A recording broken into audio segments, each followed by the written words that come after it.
What is up, my friends? Welcome into Flippin' Bats. Hope everybody had a great weekend. I know I did. I went to Las Vegas, went to a Grateful Dead show again, or Dead and Co. at the Sphere, my second time in the last few weeks. Went up for my girlfriend's dad's 70th birthday. Went up there, continued to grow out the mustache, which is fitting in this day and age, going to those concerts. So here we are. We're back. We're back in Los Angeles, ready to roll. It's also my mom's birthday over the weekend. So shout out to my mom. Happy birthday, of course. But great weekend. Great weekend of baseball. A lot came out over the weekend in terms of the All-Star game. We're literally exactly 1 week away. I believe it is next Tuesday. I will be there in Dallas for that. So stay tuned for a lot. But all the All-Star game stuff came out. So today we're going to talk about snubs. We're going to talk surprises. We're going to talk about the Yankees and the Red Sox and what's going on there in the AL East. We got power rankings, obviously, as we always do the first episode of the week. Shohei being the first player in baseball to go 2020, and some advice, a fun new segment at the end called, for now, Baseball Advice. So we'll talk about that a little bit later. But let's get started with snubs, surprises. I'm going to do a top three for each, because there are, as always, snubs. So let's start with that. The top three biggest snubs of the 2024 All-Star Game. And there are a lot. Let's start with number three, Ronel Blanco. How is Ronel Blanco not an All-Star? The dude is 8-3 with a 2.53 ERA and a 1.01 WHIP. By the way, he threw a no-hitter, a great story to start the year. Do you want the stats? Do you want the storylines? The guy's got it all. First no-hitter of the year, dominated, came out of the gates with not even knowing he was going to make the team or not, had a baby. This is the end of spring training, okay? Had a child in the hospital, was supposed to pitch that day, was hoping to make the team, ended up going to the stadium, pitching, pitched well, got taken out of the game, found out he made the team as he was getting taken out of that final spring training start, and then threw a no-hitter in his first start of the season. And he's just continued to be the one constant in the Houston Astros rotation all year long. The Houston Astros are only over 500 because of Ronel Blanco. The fact that he didn't make the All-Star game to me is just wild. And it's, I just don't think he has the big name. And again, when I go through all of these, there's no discredit to anybody that I'm going to mention at all. If they did make the All-Star game, I'm not saying they shouldn't, but I'm just pointing things out as a reference. And this first one I want to point out is a guy that I actually had on the show. I like him a lot, Cole Ragans. But let's compare the two of them. Cole Ragans, 3.28 ERA with a 5-6 record on the year. 5-6 record, 3.28 ERA. What am I missing? Ronel Blanco, 8-3 with a 2.53 ERA. The fourth best ERA in the American League. The best batting average against in baseball, in the league. So what am I missing?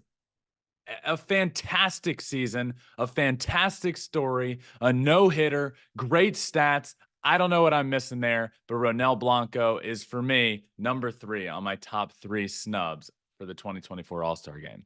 Next up, number two, Francisco Lindor.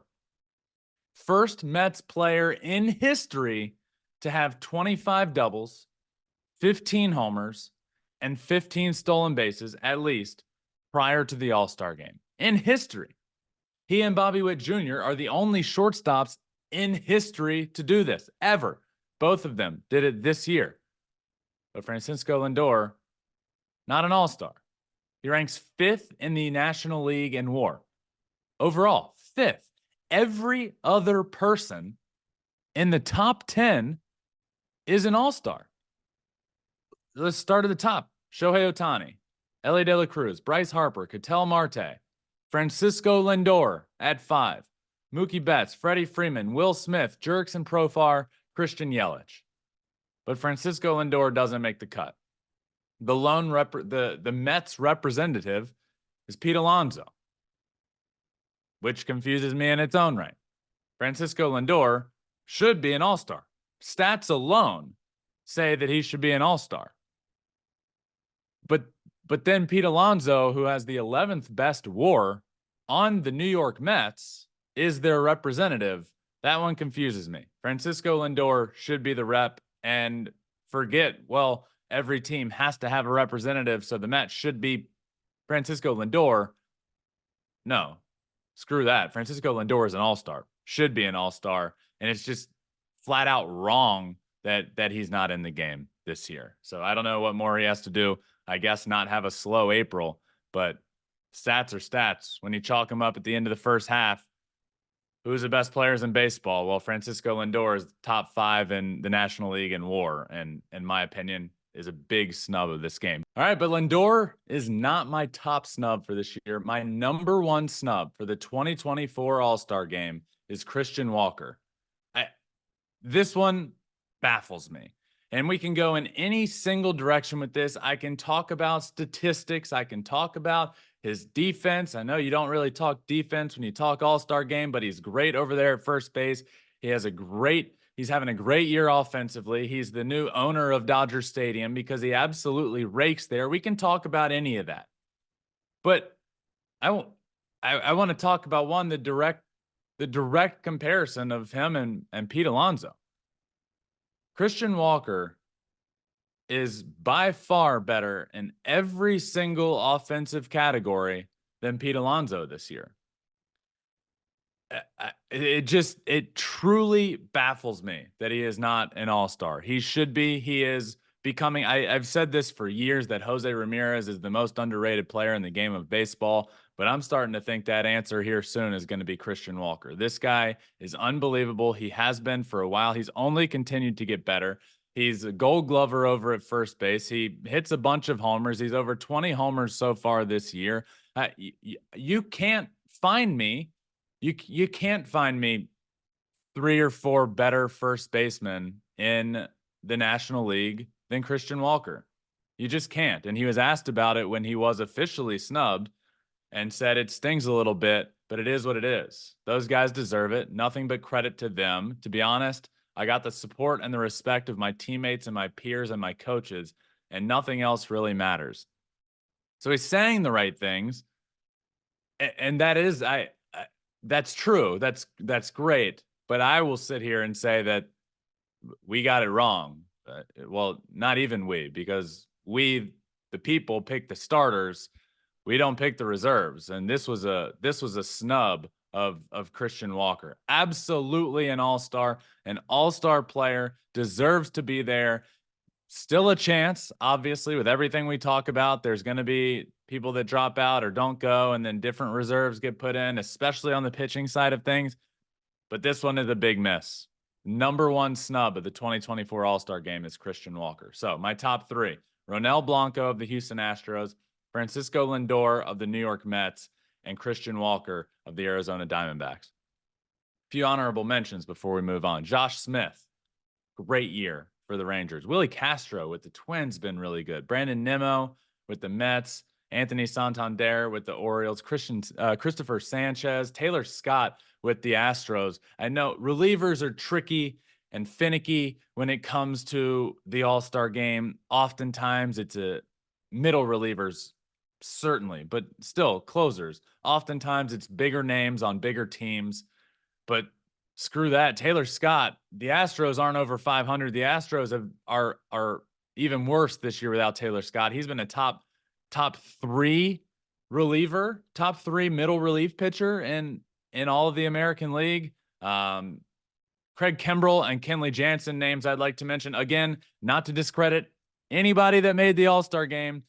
Want to throw out a name in Clay Holmes that I might have gone in a different direction with, in terms of Craig Kimbrell, who has a 2.16 ERA on the year. Clay Holmes sitting there with a 3 ERA. Kenley Jansen, a 2.08 ERA. Clay Holmes sitting there with a 3 ERA. There are 22 American League relievers with better ERAs than Clay Holmes. Again, I don't understand it, but those are my honorable mentions, and those are my top 3 snubs of the 2024 All-Star Game. Let's move on to surprises. Some positives, some surprises here, and we're going to start at number 3 with Jarren Duran. What a year this guy is having. He's continued to get better every single year with the Boston Red Sox, hitting 276 with this year with 10 homers, 21 stolen bases, plays a great defense. He's a young guy. This Red Sox lineup desperately needed him and players to step up and be good this year, because we all know the front office wasn't going to do anything about it in the offseason. Are they going to do anything about it now?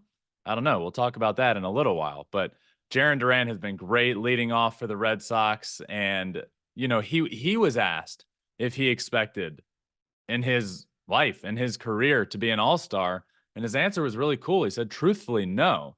I just thought I'd always be the pesky guy who everyone hates playing because I run everything out. And here he is, an all-star in 2024, and I think that's just awesome. Another story, another cool thing I saw with him over the last few days was he has this undershirt under his jersey. It says "F him," but like spells out the full word with a little asterisk over the U, so it's not exactly the full F word, but it says "F him" right on the shirt. And Major League Baseball actually was like, "Yeah, you got to stop wearing that." And he said, I'm not going to stop wearing this shirt. It means too much to him." And the story behind it and that shirt is he went through a lot of mental health struggles. And he says this shirt described the demons Duran fought off during his mental health struggles. And that's what he's referring to with that shirt. And I think it's a really cool story. I'm super pumped to see him in the All-Star game, and super pumped to see his hard work pay off. It ain't easy. And look, I know firsthand how difficult it can be mentally on you when you're playing baseball, and even outside of the lines. And it's baseball is a game of failure, and unless you learn how to deal with that failure, it'll eat you alive. It'll make you miserable. And I saw it a bunch. I saw it with myself. You go 0 for 4, and then the next day you walk up and you look at the scoreboard and your average is just dwindling and dwindling, and then you worry about your career and am I going to get released, and what am I going to do, and all of these thoughts go through your head, and it really becomes a mental battle. And I think at some point everybody goes through it. And yeah, just to see that shirt and him being able to work through those mental health struggles that he went through on and off the field I'm just really excited for him. And he was being interviewed during the Sunday Night Baseball game, and they were asked about his first call when he made the team, and he said, "I called my dad and we both broke down crying." So for me, this is certainly on my top 3 surprises. It's at number 3, but you'd be hard pressed to find a better story. So Jarren Duran starts us off at number 3. Number 2 for me, Jurickson Profar, Mr. Irrelevant, says Will Smith, catcher for the Dodgers, also an all-star. They will both be there. Neither of them will be irrelevant. Another really good story as well. Guy's hitting 315, 14 homers this year, a 906 OPS. If you were to tell me before the year started that the San Diego Padres are going to have multiple outfielders named to an all-star team, and you could remove Fernando Tatis Jr.'s name and they'd still have multiple, I'd call you a liar. But here we are, Jurickson Profar. I love this guy. I love watching him play. I love what he's done this year. He's such a hard worker. He's been struggling to find jobs to play, and then gets the deal with the Padres, and is going out and just being unbelievable. So after getting called, literally after Will Smith said he's irrelevant, I don't think about Jurickson Profar. He's just an irrelevant player. He's been one of the best players in the game of baseball. So really awesome there. Did I expect him to be an all-star this year? Nope. And that's why it's a surprise. And that's why it's at number 2. But number 1, my friends, the number 1 surprise for the 2024 All-Star Game is Paul Skeens. First player ever in the history of baseball to be drafted number 1 overall and to be an all-star the following season. Paul Skeens was pitching in the College World Series just about a year ago. Just over a year ago today, he was pitching in the College World Series. And to see how far he's come, did I expect Paul Skeens to be a fantastic pitcher? I did. Did I expect it to be to happen fairly quickly? I did. I was watching him in college and said, this guy could pitch in the big leagues right now with this stuff. And I don't say that lightly, but literally, the guy was throwing over 100, throwing a bunch of pitches, nasty wipeout sliders. He had big league stuff. But did I see it happening this quickly? No. 4 months ago, it was all the talk was, well, okay, Paul Skeens, not ready to be in the big leagues yet, needs to get his arm built up. He was pitching in college, which you pitch once a week, not every 5 days. That's a big difference. So he needs to get that arm built up. Oh no, he's only throwing 3 innings per start at most in the minor leagues. He's on a 45 pitch limit. If I was having all those discussions and I was fairly heated about it, like we got to ramp this guy up. What are we doing? That's at the beginning of the year. That's a month into the season. And now here we are, and he's an all-star and throwing 100 pitches in most starts. So all the talk of him needing to be called up and is he built up and is he throwing enough pitches? All I know is all the expectations that he's had, every bit of them, he's exceeded them and more. You'd be hard pressed to find a pitcher with more expectations than Paul Skeens. You have Steven Strasburg in that conversation. Obviously, like a Mark Pryor comes to mind, a ton of expectations when he gets to the big leagues. But Paul Skeens drafted #1 overall. He's in the public eye after pitching in the College World Series, getting drafted #1 overall, having a famous girlfriend from LSU that's Livy Dunn, a world-class gymnast, winning national championships, and they're this LSU couple that's at the top of their game, and he's drafted #1 overall, and he throws 103 miles an hour. All the expectations in the world, and all he has done is come up in 10 starts and put himself as an all-star because of how good he's been, going 5-0 with a 2.12 ERA, 78 strikeouts. My favorite part, 12 walks. 78 strikeouts to 12 walks in his 10 starts. He's averaging about 8 strikeouts per start, hasn't had less than 7 strikeouts in a given start. So did I see this coming a year ago? No. Did I see this coming in spring training when he didn't make the team? No. Did I see this coming in May when he finally got called up? No, I didn't. But that speaks volumes to how good Paul Skeens has been. He has changed the culture there in Pittsburgh. Hopefully, he has changed the way that the ownership's wallets will open up because they don't spend money anywhere else. It's time. You got Paul Skeens, you got Jared Jones at the top of the rotation. It's time to open up the wallets and go all in because the fans are coming back. The stadium's packed. Baseball in Pittsburgh is fun, and Paul Skeens has turned it all around, baby. And that's why, for me, he's the #1 surprise of the 2024 All-Star Game. So, top 3, Jarren Duran, Jurickson Profar, and Paul Skeens. Some honorable mention there, Jackson Merrill with the San Diego Padres, youngest since 2013, youngest player for them. Remember, he got called up and he had just turned 21 years old. We were talking about him at the beginning of the year. He was my pick for National League Rookie of the Year. We'll see if that happens, but he did go through not a bad stretch, I wouldn't say, but just so. But the power has turned it on lately. He just is absolutely raking for them in that lineup, and who knows where the Padres would be without him. Stephen Kwan hitting, I don't know, almost 400, hitting 360 on the year. The best hitter, best pure hitter, best contact. Stephen Kwan, I've said this for weeks now, so if you're getting tired of it, well, sorry about it. But he's the Luis Ariz of the American League. They're a very similar player on opposite ends of the spectrum, or on opposite leagues, but it's a lot of fun to watch him play. Christian Yelich, a bounce back year, resurgence back to his MVP type player days. Really good to see that. So some honorable mentions in the National League, but those are my top 3 surprises for the 2024 All-Star Game. So that's surprises, that's snubs, and we are 1 week away from the All-Star Game in Dallas, where it'll probably be no less than 100 degrees. Really not sure where they're going to do the red carpet. From what I've heard, they're going to do a lot of things inside, but I think the red carpet is outside. which that's going to be toasty, but I digress. Let's talk Yanks. Let's talk Red Sox. One of the best rivalries in baseball, always will be. Historically, the best rivalry in the game of baseball. Played over the weekend. Red Sox win the series. Red Sox are hot. Yankees are not. Let's talk about the New York Yankees. The Yankees haven't won a series in their last 7 series.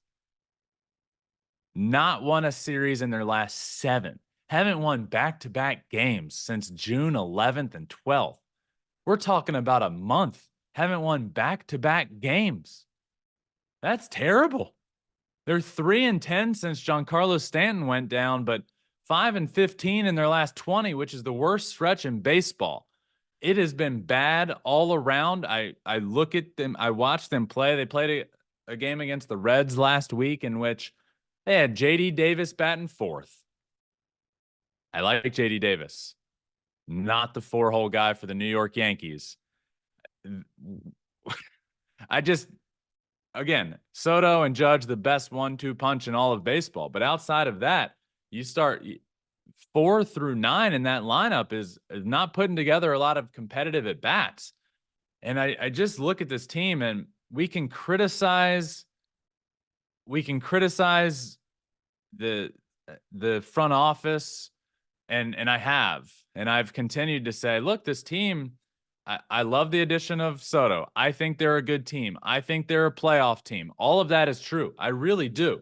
But I didn't think there was enough depth in the lineup. And the words I was specifically saying is this team it's not injury proof. If they lose a guy, they're screwed. And Giancarlo Stanton, who has had a resurgence of a year, goes down. Lineup looks a lot different. Anthony Rizzo, lineup looks a lot different. But the Stanton one is huge. He was providing much needed protection with an OPS over 800 for Aaron Judge, and he goes down 3-2 since that. And we can, again, you can criticize the front office. You can criticize Cashman for the team that gets put out there, but there's nothing you can do once the roster is set. And once those decisions are made, the roster is the roster. So what I want to talk about is Aaron Boone. I'm not convinced that he helps this team when they're at their lowest. I think the problem with the New York Yankees is that their lows are very low. And that, to me, is on Aaron Boone. I did some digging on some statistics and records over the last since COVID. Let's start with the COVID year. Since 2020, in 2020, they started 16-6. Then they went on a 5-15 stretch over their next 20. In 2021, they started 28-19. Then they went on a 23-28 stretch. In 2022, they started 61-23 and then went on an 18-31 stretch. That's 50 games. Last year, they started 36-25 and then went on a 26-43 stretch. That's 70 games. This year, they started 49-21 and now are on a stretch of 6-16. To me, we got to start looking at Aaron Boone. Not start. I think we have been for years. You're the New York Yankees, and you haven't been to a World Series this decade. And well over that. So yeah, we can criticize the front office and the pieces they go get. You know what? The front office went out and got Juan Soto, and they added some bats that have been valuable to them. Alex Verdugo, Trent Grisham has shown flashes of being better. So, but again, Juan Soto, you went out and got the best player available, and I know injuries are a concern with this team. And that has shown itself this year. And a lot of these bad records and their lows are because of injuries.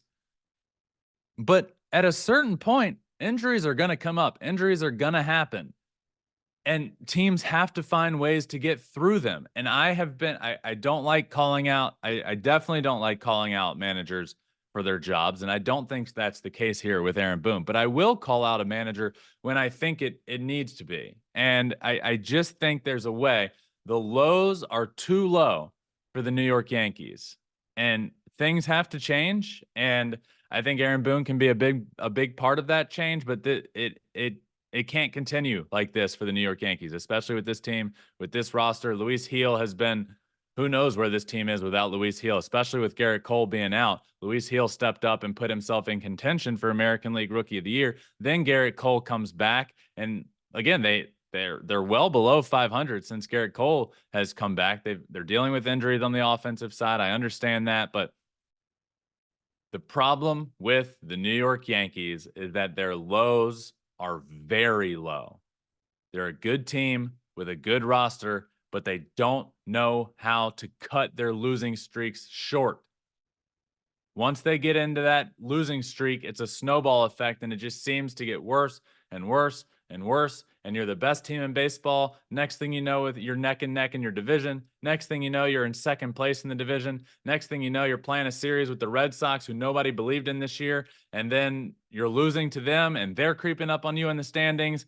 And it's just not pretty for the New York Yankees right now. So when we talk power rankings, I've had them at number 1. I've had them at number 2. They slid last week. They're going to be sliding a little bit more, but we'll talk about that in a little while. But I don't want to talk bad Yankees without giving some kudos to the Boston Red Sox. I'll admit it. I didn't see them being this good this year. I think the majority of people didn't see them being any good this year. They're sitting at 49-40. They're currently in a wild card spot. You have the Yankees going in the opposite direction. Over the last 20 games, the Yankees have had the worst record in baseball. Over their last 19, in that same stretch, the Yankees have played 20 games. The Red Sox have played 19. They've been the best. They've had the best record in baseball over that stretch. So Rafael Devers deserves a ton of credit there. But let's take a breath here. Rafael Devers in Yankee Stadium is like a reincarnation of Babe Ruth playing there. Listen to this. Over his last 9 games in Yankee Stadium, he's gone 19 for 37 with 7 home runs, a 486 batting average. He's slugging 1128 with a 525 on base percentage. That's an OPS of almost over 1,700. 7 homers in his last 9 games in Yankee Stadium. So I just look at this Red Sox team and say, I got to give you a lot of credit. I didn't see it coming. I thought this season was going to be an absolute embarrassment, not because of the players. The front office, to me, the Red Sox front office is befuddling, if you will. But they didn't do a ton to put the team in a position for success, but the team has gone out and put themselves in a position for success. I thought it was going to be an embarrassment on this Netflix series that's coming out, but now I even more so can't wait to watch this. The behind the scenes, it's basically the Hard Knocks for baseball. But it's the Boston Red Sox. They're following them all year long. It was fun. There a couple of weeks ago, they had a benches clearing brawl, and you look out there, and there's boom microphones and cameras, and Netflix was just all over it. So I can't wait to see everything. This team has been a huge surprise, a huge success. I can't wait to see the behind the scenes in the locker room and on the field, and this is going to be a lot of fun. The Boston Red Sox deserve a ton of credit for their play in 2024. I will give them that credit. Rafi Devers leading the charge. This rotation has held its own and been good. Kenley Jansen, the back end of the bullpen, has been really good and should be an all-star, but he's not. That's a big snub. But then, you start hearing reports that, okay, this team is 49-40. They're in a playoff spot. I wonder what the front office is thinking.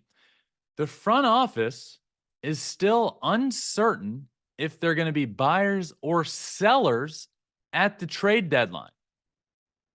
How?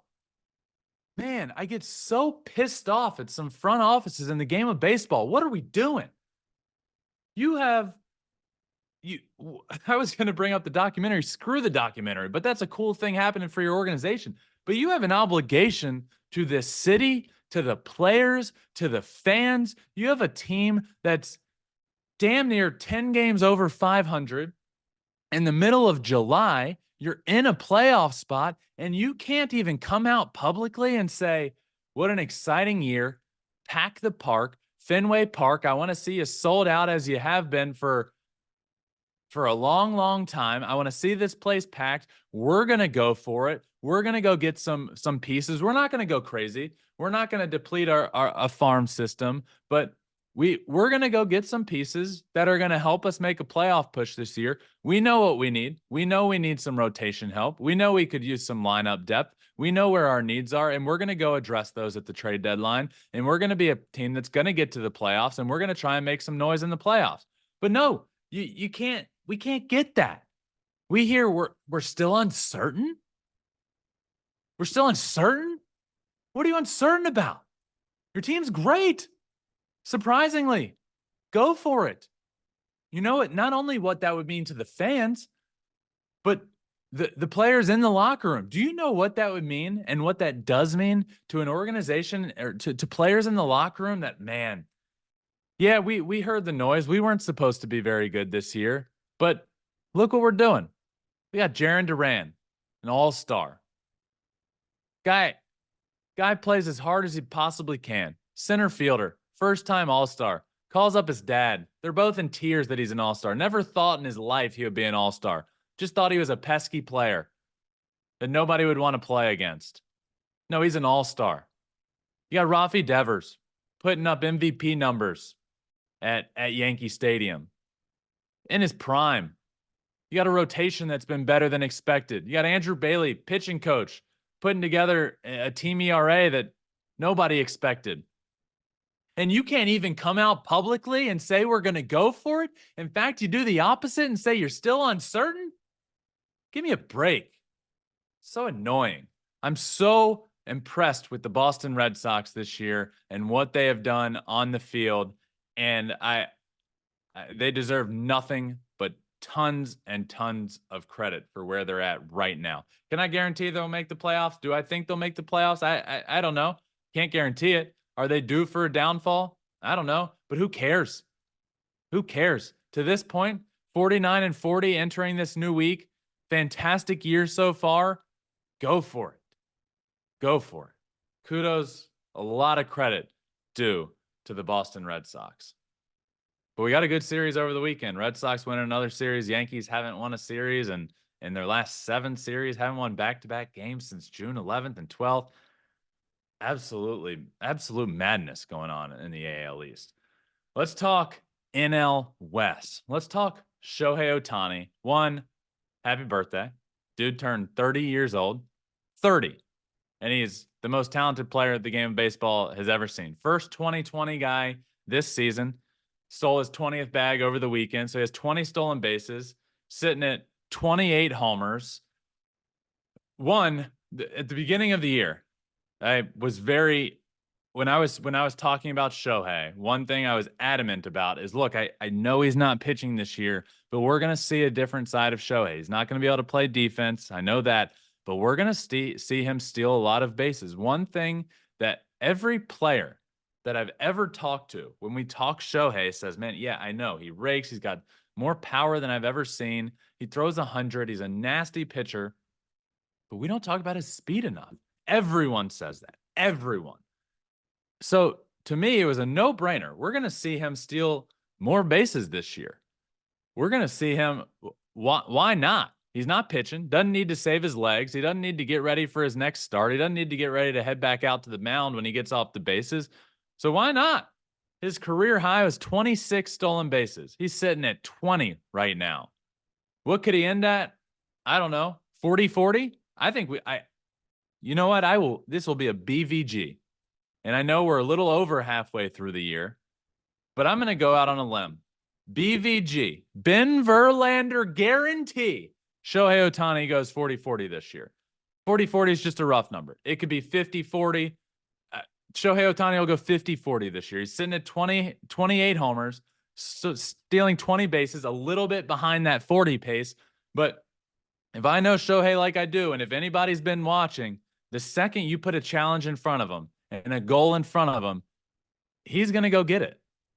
And I can just foresee a world in which he's sitting at 32 stolen bases with a month left of the year, and he's going to say, oh man, I got to pick up this pace. I could go 40-40. I could go 50-40. So that's what I'll say. BVG is 40-40, but I absolutely think we could, and I would say I think he ends up at least a 50-40 season this year, which is remarkable. He's one home run away from 200 homers, so we will see that this week as well. The big 200 coming up right around the corner. What a fantastic year! The front runner for designated hitter, the front runner for MVP as a designated hitter. But one last thing that I saw over the weekend, which was really cool. A name that we haven't talked about yet, which we could have in the surprises for the All-Star game, though it didn't really surprise me. But Elly De La Cruz is an All-Star, and they asked Elly what he was most looking forward to in his first All-Star game, and he said, "I'm most looking forward to meeting Shohei Ohtani, and he's learning Japanese so that he can talk to Shohei." Can we give some credit to Elly De La Cruz here? Everybody, people either love Elly or just talk about how much he strikes out. Can we just show some love to this kid, like as a human being? He's from the Dominican Republic. He doesn't speak English when he comes over. He's now pretty close to fluent. He really dedicated so much of his time to learning an English to learning a language that, by all accounts and everything that I've heard, is one of the hardest languages to pick up and to learn. He's done that. He's now doing interviews in English. He's now giving interviews in English to teammates, and now he's learning Japanese so that he can speak to Shohei at the All-Star game. I just think that's so cool. Shohei knows English and has learned English, but Elly is learning his native language so that he can speak in his language and be the most comfortable. I think that's awesome. Shout out to Elly De La Cruz. Shout out to Shohei Ohtani for, one, his birthday, two, being the first 2020 player of the season, three, hitting his 28th homer, and I think and one, or I don't even know what number I'm on. He's one homer away from 200. So shout out Shohei. Happy birthday. But it is new week, new power rankings. They come out on Mondays. You can find them on my social media. You can find them on the MLB on Fox social media, but power rankings come out every single Monday. This show is coming out on Tuesday. So let's talk about it. A little bit of movement this week. Not a ton of movement. A lot of mediocre baseball being played out there by the best teams in baseball, but let's talk about it. Let's start at number 10 with the San Diego Padres, who went 6-4 in the last 10 games. They are down one spot from where they were last week, where they were at number 9, but 6-4 in their last 10. They're teetering right on the edge there of a playoff spot. They're in good shape, but you gotta get some improvement from Dylan Cease, who is a big addition for them, and you gotta get healthy. You gotta get some arms back. You gotta get Tatis back. You gotta get, man, you gotta get rolling. But they're fine. They're here at number 10. At number 9, not ranked last week, the Boston Red Sox. Just talked all about them. They deserve so much credit for where they are right now. They're 49-40 entering this new week. They were in the top 10 and bumped them out for, I think, maybe 1 week, maybe 2. The Astros crept in here, but the Red Sox are back in, taking that spot, but now up at number 9. At number 8, the Atlanta Braves. Not a lot.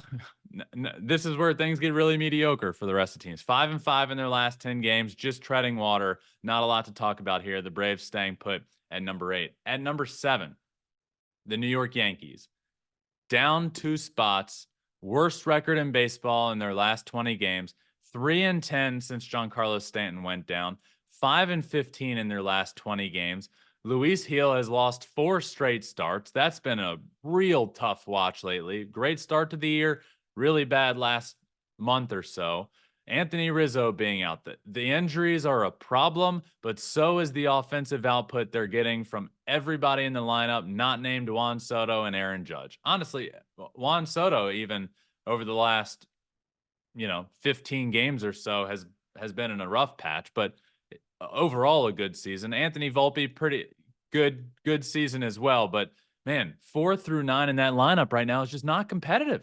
So they've gone from the number 1 spot to the number 2 spot to the number 5 spot to now the number 7 spot in the span of 3 or 4 weeks. It's been brutal for the New York Yankees. Their lows are too low. They can be really good, but when they're bad, they are really, really bad. And it's getting bad quickly for the New York Yankees. They're down here at number 7. At number 6, the team in the top 10 probably playing the best baseball right now. The Minnesota Twins, 7-3 in their last 10. They're up 1 spot.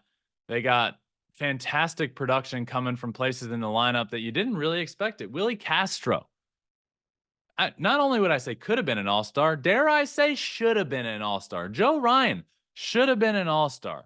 They had Carlos Correa, really good year at shortstop this year. A lot of production from places that you didn't exactly expect it, and they're here. I did have them winning the AL Central. It's going to be a dogfight now with the Cleveland Guardians because, man, have they been really, really good. They got a lot of ground to catch up, but they're doing a good job of it. The Twins have been really good. They're here at number 6, up 1 spot. Also up 1 spot and entering the top 5, the Milwaukee Brewers. 5-5 in their last 10 games. Again, not a lot to write home about here. Not a ton to talk about. Just up 1 spot because the Twins and Brewers bumped ahead of the Yankees. This is something that always, whenever we put out the power rankings and you see the green and +1 or the red and minus whatever, this is one talking point that's always huge. How is this team up a spot? They went 5-5 and lost to so-and-so.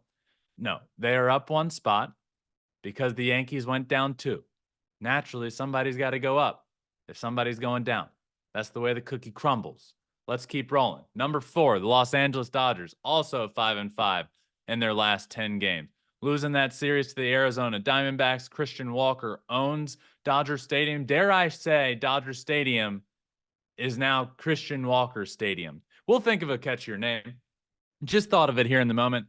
I like coming up with names. That one was just the first that came to mind. It's really original. Don't know how I thought about it, but Christian Walker Stadium is right down the street here in Chavez Ravine, and the dude absolutely rakes there. Hit a couple home. I went to the 4th of July game. Went to 4th of July at Dodger Stadium. Christian Walker hitting a couple homers, winning the game for the Dodgers. Dude rakes there. Dude's the biggest snub of the 2024 All-Star game. Should absolutely be an All-Star. It's criminal that he's not an All-Star.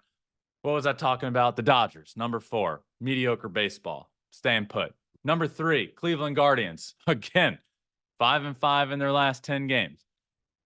They've been fantastic. Best team in the AL Central this year. Best team in the American League, really, with the Yankees struggling as they are now. Well, not the best, but best team in the AL Central for sure. Very, very, very good year. Did not see this coming. Again, will admit, was wrong about the Guardians. What a fun year. Shout out Josh Naylor, first-time All-Star. Stephen Kwan out there hitting 360. So good year for them. At number 2, down 1 spot from the number 1 spot, the Philadelphia Phillies, 5-5 in their last 10. Shocker. But I really like this team. They're really good. Another snub on their team. Christopher Sanchez, been really good in that rotation. But I love what they're doing. I love everything about the Philadelphia Phillies. Again, they're my World Series champion this year, and they've been playing like it for the majority of the year. But just down 1 spot because the number 1 team, and finally a team in the top 10 playing really good baseball right now, the Baltimore Orioles, 7-3 in their last 10 games, which is good enough to get to that number 1 spot. Couple snubs on their team, by the way. Jordan Westberg in the infield, Anthony Santander in the outfield, snub. Craig Kimbrell, snub. Few on the Orioles, but a lot of all-stars. Gunnar Henderson there at short. Adley behind the plate. I just love this team. The lineup, they're really, really, really good. And they rounded out this week's top 10 Major League Baseball power rankings. So that goes Padres at 10, Red Sox at 9, Atlanta Braves, New York Yankees, Minnesota Twins. At number 5, Milwaukee Brewers, Los Angeles Dodgers, Cleveland Guardians, Philadelphia Phillies at 2, and the Baltimore Orioles are my number 1 team in this week's power rankings. Before we finish up, I wanted to do something cool, start a new segment, and I don't know, I just like listening to to other shows out there, not even baseball related podcasts or shows, and just picking up on some things. And one thing I wanted to do is start a new segment called Baseball Advice. That's what it is right now. I don't know what it's going to transition to. It's a boring name right now. We'll figure it out. I'll figure it out. I promise you. But the more you send in questions and the more this becomes a thing, the more I'm going to be wanting to change the name and figuring it out. But for right now, it's Baseball Advice, where I'm just gonna ask for questions. I didn't make it to the big leagues, and I'm not gonna pretend I did. But I do have an interesting story, and it's one of, look, I played baseball in high school. I played travel ball. I played Division One baseball. I went through the entire recruiting process. I went through the draft process, the process of getting an agent, the process of getting drafted, the process of playing professional baseball, the process of struggling in professional baseball, the process of succeeding in professional baseball and making all-star games. Everything. I've been on quite the baseball journey in my life and want to help people. That's really what this show is all about, is the positive side of baseball, and being a place where people can come listen and love baseball together and talk about the positives and all the good things happening and all the teams. And I always want to be that place and that show and that community that people love listening to, because it's just positive and it talks about baseball in such a positive light. It's the most beautiful sport in the world. And wherever I can possibly give back, whether it's with this show or whether it's with advice that people want to ask, I want to do that. And I wanted to start this segment called Baseball Advice, tweeted it out and got some good responses. And the one that I want to talk about today, the first baseball advice question: do you think kids should stick to one sport for their development and go, quote, all in, or play multiple sports and not go all in until high school? This question comes from Lisa. Good question. Thank you for being the first baseball advice question. And it's a good one because this is often talked about. And I think I have a good perspective on this because of what I chose to do throughout my life and my baseball career. But a couple of different things I want to point out here. One, I'll obviously discuss the question as a whole. But two, not go all in until high school. That's a fairly short timeline if you really think about it. So let's dissect this as a whole. So what I did in my life and my growing up and then getting into high school is I played pretty much everything growing up. I tried everything. I played baseball, obviously. I played basketball. I played soccer. I played football up until a certain age. I played golf. And then what gets tricky is you almost feel like you have to pick one sport, or if you want to succeed and get to the next level, or you're going to fall behind, especially in the age of travel ball. I'm going to speak on this from a baseball perspective, but this is going to go for all sport.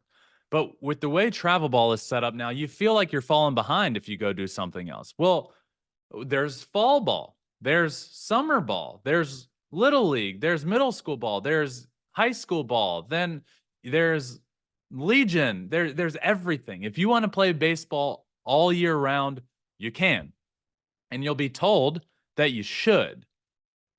And I did, for the most part. Once I got to a certain age, once I got to late middle school, I pretty much became a one sport athlete. I did play on my high school golf team, but I stopped doing that because I thought it messed with my baseball swing, and I was worried I would mess up my swing, and I didn't want to do that. And you're told by your travel ball coaches, you need to be playing. You need to be playing in December because tryouts for your high school team are in February, and you're going to fall behind and you have to be ready. What I would say to this question is a lot of development can come from other sports. A lot of development can come from, let's look at the positives from everything. You could play basketball and soccer and work on your cardio, and different things help with, hand-eye coordination and just being an athlete. You see it so much when you get to the higher levels, and like you almost can tell the guys that really just focused on one sport and one job, and the others that they're just, man, that guy's an athlete. So I've often thought about this. If I could go back, I do think I would do it differently. I think I would play basketball. I was asked to play basketball. I was asked to be a wide receiver in football. That's a different subject because look, there's a lot to unpack with playing football, and do you want kids playing football and the injury rate and all that stuff? But I think I would have. I think I would have played football. I think I would have played basketball. I did play golf, but I stopped doing it. I don't think I would have made that decision. And I don't think to answer the last part of your question, or play multiple sports and not go all in until high school, that's where I think you shouldn't be all in. That's where I wish I was playing basketball. That's where I wish I was playing football. I think you get almost peer pressured in to going all in this age that we're in. But the one thing I would say is if you're good enough, they'll find you. I'm from a town called Goochland, Virginia. There were times where I had 10, 15 scouts at a single game. My brother, yes, a big name in the baseball world now, but he wasn't in high school. My brother from Goochland, Virginia. You know what?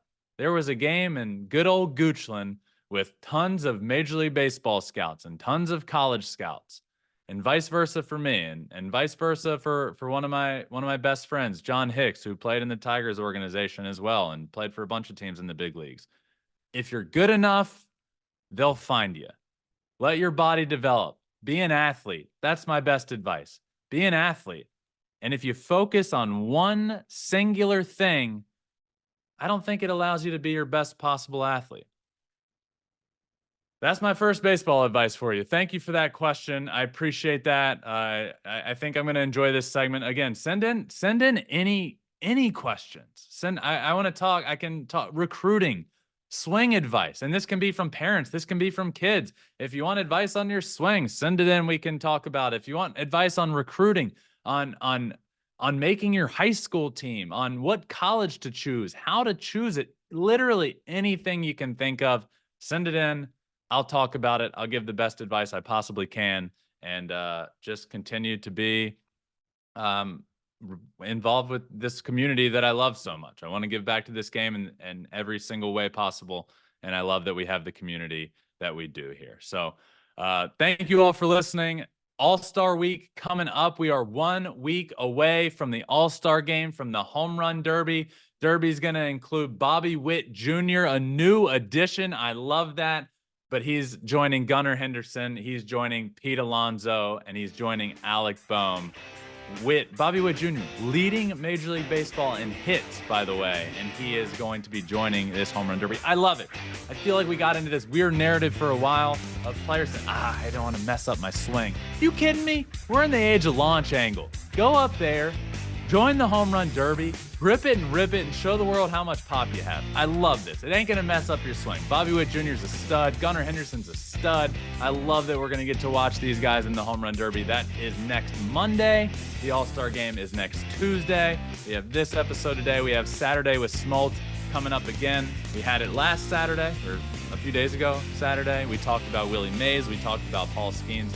We talked about American League MVP and who should win that. We talked about the Cubs and the Blue Jays and what they should do. Anyway, go listen to Saturday with Smoltz. That's coming up again this week as well. A lot of fun stuff coming up on Flippin' Bats. Thank you all for listening. It always means so much to me. Please make sure you're subscribed wherever you listen.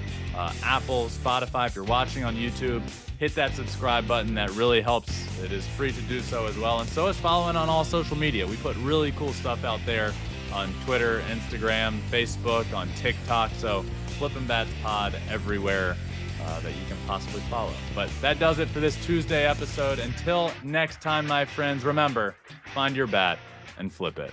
Peace.